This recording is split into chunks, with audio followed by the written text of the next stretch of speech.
He joins us now. Good to see you this morning, Prime Minister.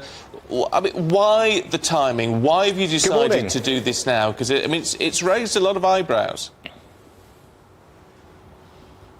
Well, thanks for having me on the show, first of all, and great to have a chance to explain why. I think after a difficult few years, I'm pleased that economic stability is now returning to the country. We've just seen that inflation has returned to normal, the economy is growing at a healthy rate again, wages have been rising sustainably for several months now, and although I know not everyone is feeling the full benefits of that yet, it's clear that we have turned a corner. So now is the moment to look to the future, and the world is clearly in a more uncertain place than it's been in decades, and the question for the country is, the choice at this election is, who's got the boldest ideas, the clearest plan to provide a secure future for you and your family. That's the choice at this election. Now that the economic stability has been restored, we can turn to that question, and that's the conversation I look forward to having with you, your viewers in the country over the next few weeks.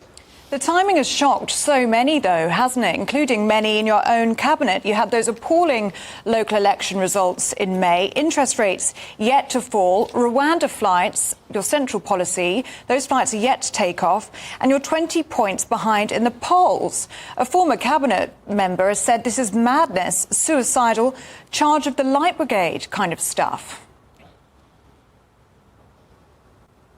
Well, if you look at what's just happened over the last few weeks, it's clear that the economy has turned a corner. And the economy and economic stability is the foundation of everything else we want to achieve as a country. Inflation is now back to normal, wages have been rising, energy bills are falling, the economy is growing, and that now gives us the opportunity to talk properly about the future. And I'm clear that it's only me, it's only the Conservative Party that has a record of bold action, that's got a clear plan, and that's how we're going to deliver a secure future for the country. You mentioned one thing, the Rwanda scheme. That's a great thing to be talking about at this election. Border security is important. Making sure that we have fairness in our migration system is really important. And there's a clear choice at this election.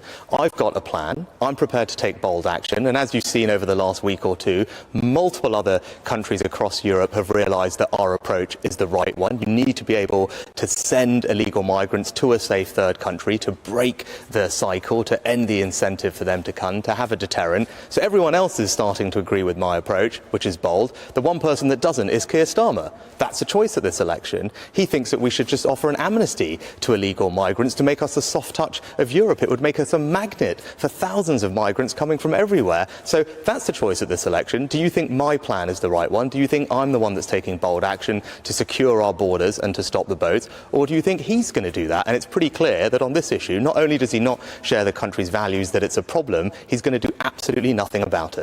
Well, to be fair, he says he's going to tackle it at source, which is to target the gangs who are doing all of this. He says the Rwanda plan isn't going to work. That's got to go. It's not going to be a deterrent. What you have to do is tackle the gangs at source. And whether we like it or not, that's going to mean dealing with EU countries more closely.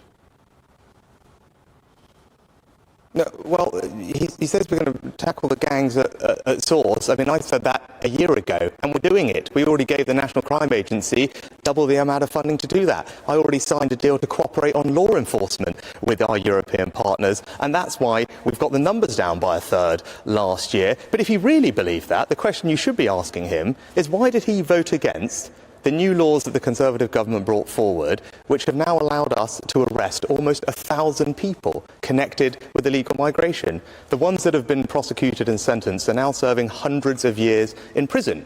He voted against those laws. So he can say all these nice-sounding things, but when it came to it, he voted against those laws that have allowed us to put, as I said, hundreds of people in prison for hundreds of years who would otherwise be on our streets. So I think you can take what he says with a pinch of salt. He says he wants to scrap the Rwanda scheme. Well, we've just seen in the last 2 weeks, 15 European countries have all signed a declaration saying that they believe part of the solution here is the ability to return illegal migrants to safe third countries, because the current system is unsustainable, requires novel solutions. I said that a year ago. It was novel at the time, but that's my track record. I'm prepared to do bold things for our country, and that's what I've done on illegal migration. I've got a clear plan to stop the boats. It requires bold action. The penny is dropping across Europe that our approach is the right one. And yes, you are right. Keir Starmer would stop that scheme.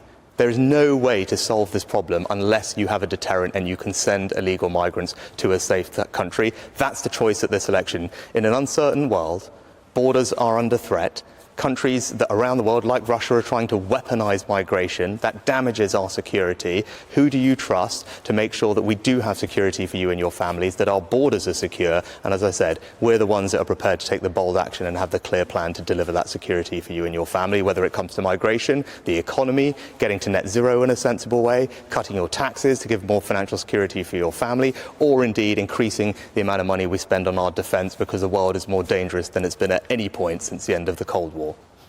You are clearly very proud of the Rwanda plan. You sound very confident that it's going to work. Why then have you set an election for the 4th of July when it's thought that these first flights are going to take off the first week of July, and that's without any legal challenges?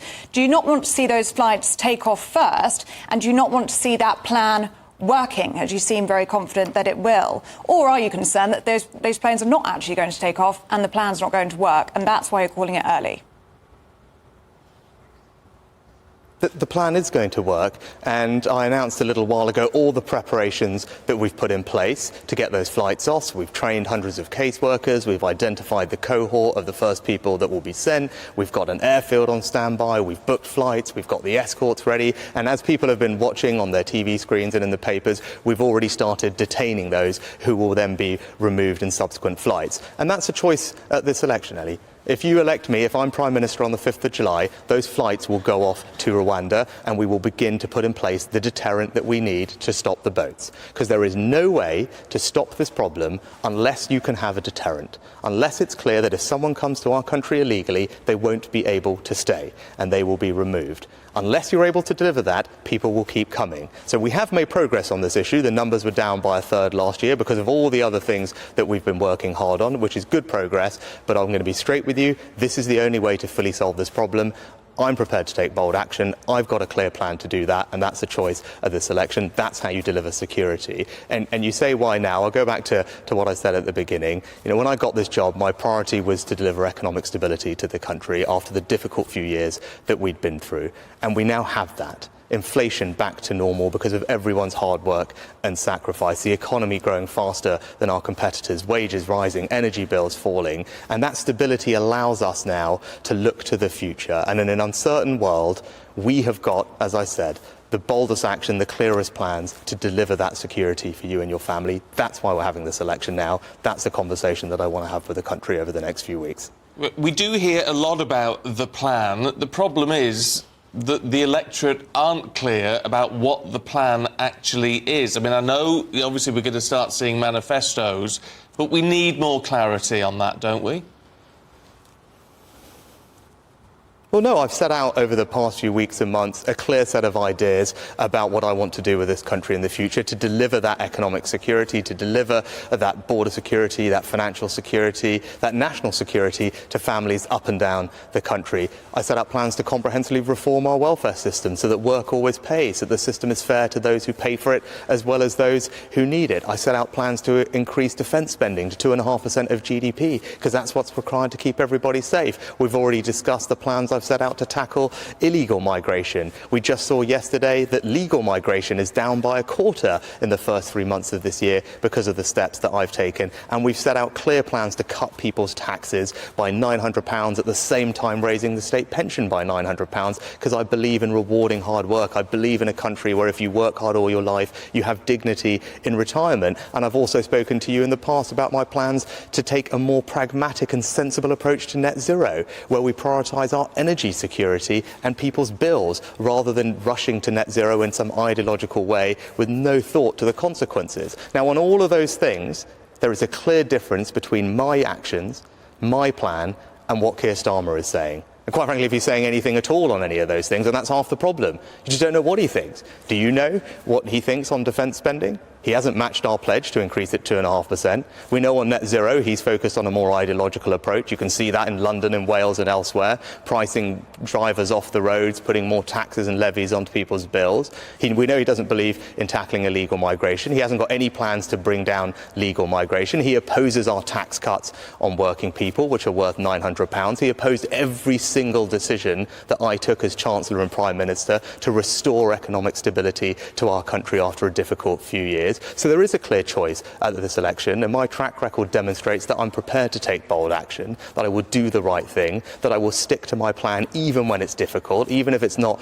necessarily what people want to hear, because I'm always going to do what I believe is right for our country. That's what I did the first time people got to know me when I announced the furlough scheme as Chancellor years ago. That's how I'll always govern this country. It's an enormous privilege to have done this job, and we've been through a really tough time as a country. But as we look forward, I want to give people that peace of mind that I can deliver the secure future that they want for themselves and their family. And I can do that because I've got a clear plan and I'm prepared to take bold action. And that's the choice at this election. It's either me or someone who doesn't have any convictions, changes what he thinks by the week, doesn't have the courage to tell the country what he's actually going to do, and he certainly doesn't have a plan. And if you don't have those things, there's no way you can deliver any change for our country.